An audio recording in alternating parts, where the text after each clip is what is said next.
नमस्कार दिव्यांग मित्रांनो, तुम्ही जर दिव्यांग सहाय्यक पोर्टलवरती नोंदणी केलेली असेल तर एडिटचे ऑप्शन अवेलेबल झालेले आहेत. एडिट म्हणजे काय तर अपडेट करण्यासाठी ऑप्शन अवेलेबल झालेले आहेत. तर ऑप्शन कोणते अवेलेबल झालेले आहेत संपूर्ण माहिती आपण व्हिडिओमध्ये पाहूया.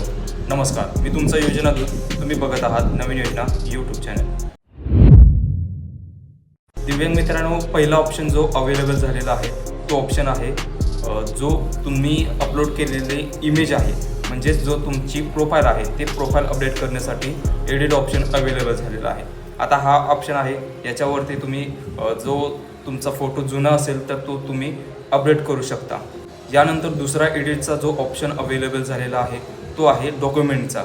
आता जर तुमचे डॉक्युमेंट जर काही चुकीचे असतील, ते अपलोड करायचं असेल तर ते अपडेटसुद्धा तुम्ही या ठिकाणी जो एडिट ऑप्शन आहे याचा यूज करून तुम्ही डॉक्युमेंट तुमचे अपडेट करू शकता. हा एक महत्त्वाचा एडिट ऑप्शन आहे आणि जर तुमचे डॉक्युमेंट तुम्ही चुकीचे अपलोड केलेलं असेल तर व्यवस्थितपणे पाहून घ्या, ओपन करून बघा.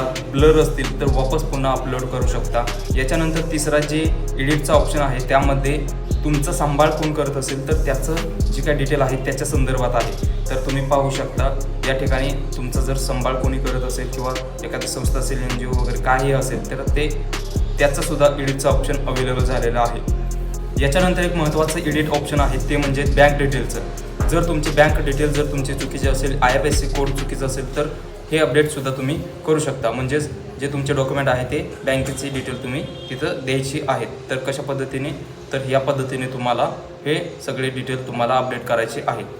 तर मंडळी, अशा पद्धतीने हे संपूर्ण 4 एडिटेबल ऑप्शन होते. जर तुम्हाला तुम्ही जर दिव्यांग असाल तर किंवा निराधार असाल तर जे पण तुमचे टॉपिक आहेत ते मला कमेंटमध्ये सांगा. तुम्हाला आणखी काही अडचण असतील तर कमेंटमध्ये सांगा, जेणेकरून मी तुमच्यासाठी असेच महत्त्वपूर्ण नवनवीन व्हिडिओज घेऊन येत राहील. धन्यवाद.